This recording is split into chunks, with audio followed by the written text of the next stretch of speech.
Hello, everyone, and welcome to Bills2cents.com. Billy Blake with you here, previewing today's Whitney Handicap, Saturday, August 3rd, 2013. The Whitney Handicap goes off as race 10 on the 12 race card at Saratoga. The race will be broadcast live nationally on NBC as well, so there will be a lot of viewers and a great crowd on hand at Saratoga. Weather-wise, looking out my window now, should be a pretty good afternoon at Saratoga. There is a chance for some rain here and there, but overall looking like a great day weather-wise and an even better day racing-wise at the track up at the spa.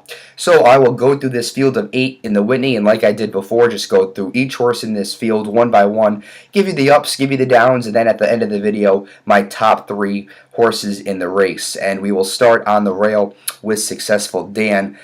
Julian Leparoux, the rider for Charles Lepresti, and Successful Dan had a 5-race win streak going back to the fall of 2010 that lasted through May of 2012, and then most recently ran in the Stephen Foster with Ron the Greek and Fort Larned, who I will get to in a second.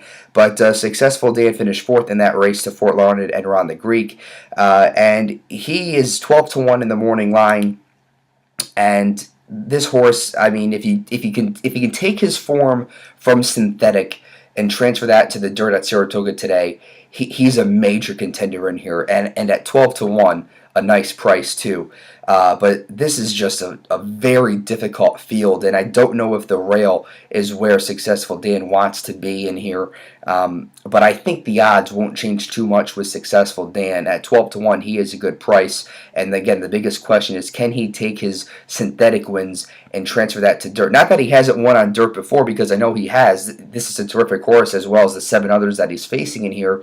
But looking at his recent form on synthetic, and just seeing that he hasn't really won a race on dirt since the Alashiba back in May of 2012 is a little bit concerning.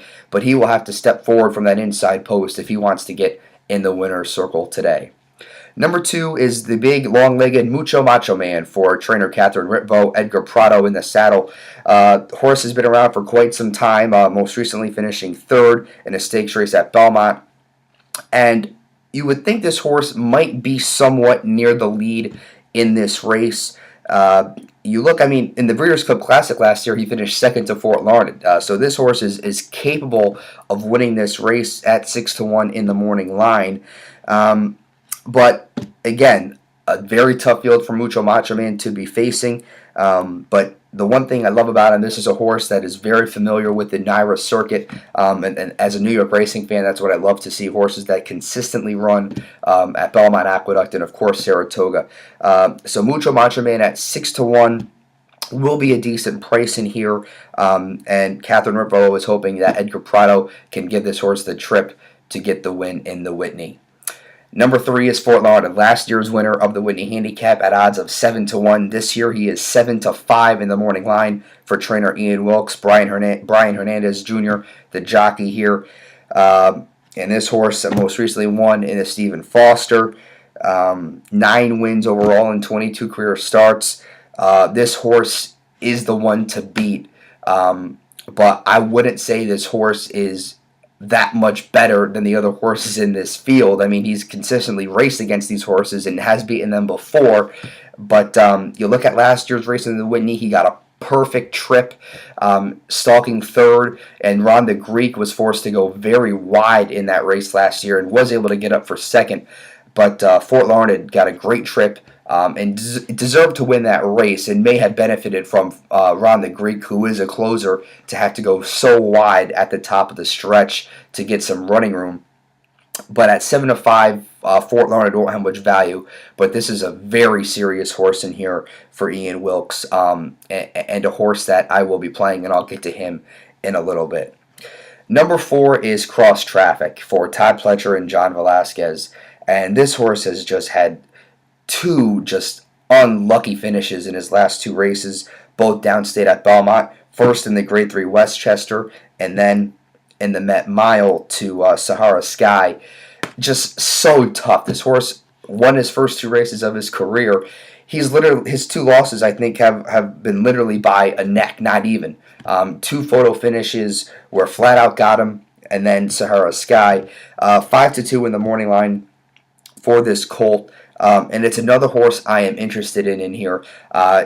It should be noted that Cross Traffic is the least experienced horse in the field. He's only run 4 times, but he is a very good horse. And John Velasquez, who rode him to his 2 victories, was back on him in the Met Mile, and Sahara Sky just chased him down and got to him just before the wire. But Cross Traffic, I think, has to be on your tickets today. I guess the distance might be somewhat of a concern. The horse is going 1.125 in 2 turns for the first time. But the way that he ran, especially over his last 2 races, I don't think that'll be too much of an issue. But that may be something just of a concern. The horse going 2 turns in 1.125 at Saratoga for the first time.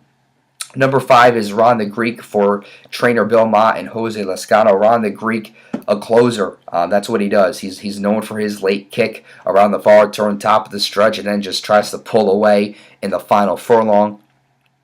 This horse last won a race on an off track back in January down at Gulfstream, and the horse was in great form earlier on in his career, has tapered off a little bit.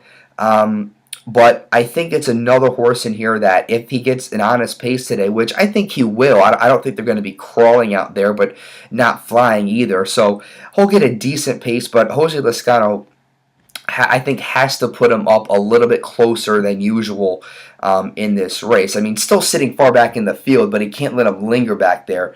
He might have to force the issue a little bit in the opening quarter mile, opening half mile, to make sure Ron the Greek is into it. So that will put him in better position. I will say I do like the post position for Ron the Greek more than I do the 3 for Fort Larned. But again, it isn't ideal either for Ron the Greek breaking from post number 5. So we'll see what happens. But Ron the Greek, again, is a horse in here that I'm considering and is a top 3 pick for me in this race. Number 6 is Alpha, last year's co-winner of the Travers. Joel Rosario riding for Kieran McLaughlin. And again, this is a horse that hasn't won a race since the Travers last year. This horse hasn't won since Saratoga 2012. But the one thing about this horse is, despite the fact that he has not won a race since last year's Travers, he loves it upstate here at Saratoga. 3 for 3 in his career here at the Spa. You know, last year he was the talk of the summer, winning the Jim Dandy and then the Midsummer Derby. So if you're looking for a track angle play, Alpha would be your horse. I mean, he's won all of the races that he's ran here. We know he likes it up here. He gets a positive, very positive jockey switch to Joel Rosario. The only thing is, this is a very, very tough field to try to find your form in against, but he'll be a good price. I mean, he was the favorite last year in the Travers. He won't be the favorite today, 10-1 in the morning line. So you will be getting a good price on him in this race. And again, Joel Rosario has been seeming to really get himself in a groove lately, and that is a positive for Alpha. So he might have some say as they turn for home in today's Whitney. Number 7 is Casaba for Philip Leaves, Luis Saez aboard.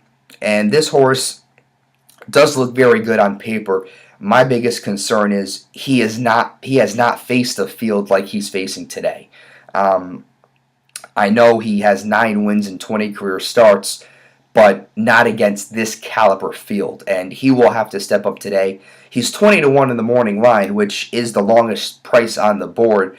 And Luis Saez has been, I think, riding great at Saratoga. He does have a few wins, and also too, Luis Saez, when he rides, he finishes out a race. He's been finishing a lot of thirds, a lot of fourths, getting horses up in the money late, and that is what I like to see. And Casaba is, again, probably one of the better horses that Saez has ridden so far in his young career. But Casaba, who has run at Saratoga before, will have to step up in a big way today against this caliber of a field to win the Whitney. Last but not least, I should say, is number 8 Fast Falcon, Junior Alvarado, and Nick Zito. This horse, again, a closer, sort of like Ron the Greek, and he hasn't really found his stride too much lately. I mean, he is coming off of a 3rd place finish in both the Suburban and the Brooklyn, but he's only 1 for 15 in his career. Um, and listen, I love Nick Zito. He's a guy that absolutely loves New York thoroughbred racing, and I would love to see him win this race. But I just don't know if Fast Falcon can beat this field of 7 in here. But he is 15-1 in the morning line. Again, the value will be there with Fast Falcon, and hopefully he'll be kicking late if you have him on your ticket. And the one thing we know for sure with Fast Falcon is I don't think the distance, mile and an eighth, will be an issue for this horse, who has gone longer than that. So we can potentially see this horse maybe in the exotics. That's what I would think. But I just don't know if Fast Falcon can surpass all of these horses in this very difficult field of set of 8 in the Whitney Handicap. So now it is time for my picks. And really I'm going with the 3 main players in here in the morning line. I'm going to start with the 4 Cross Traffic as my top pick today. I think that this horse just has to find the winner's circle eventually, and I think today would be a great day to do that. I don't know what else Todd Pletcher can do with this horse after those 2 photo finishes where they didn't get the bob, but excuse me, but Cross Traffic being the most lately raced horse in here might have some concerns, and again, this is the first time he's going a mile and an eighth, but I do think this horse is going to get it done. 5-2 in the morning line. I think he'll get bet down a little bit even more from there, but he is my top pick in today's Whitney Handicap. For second place, I will go to number 3, Fort Larned. It's simply a horse you can't ignore in this race. I mean, listen, he won the race last year, trying to become the first horse to win back-to-back Whitneys since the 1940s. Really would be a remarkable accomplishment if they could get it done. And personally, I would like to see it get done, but I just think Cross Traffic is too much of an up-and-coming horse. And Fort Larned, while as great as he is, I just don't know if he's going to beat this up-and-comer and Cross Traffic. And for third place, I will go to number 5, Ron the Greek. I expect him to be kicking late, but I just don't know if he'll be able to pick up the pieces with Cross Traffic and Fort Larned dueling it out in the stretch. For all we know, we could see another epic stretch drive in the Whitney Handicap and another memorable call from Tom Durkin with Cross Traffic and Fort Larned, and I think Ron the Greek would be a couple lengths, or maybe not even, but a couple lengths behind them to take the third place finish. So 4, 3, 5 for me in today's Whitney Handicap. Thank you so much for watching. This is Billy Blake on Bills2Cents.com.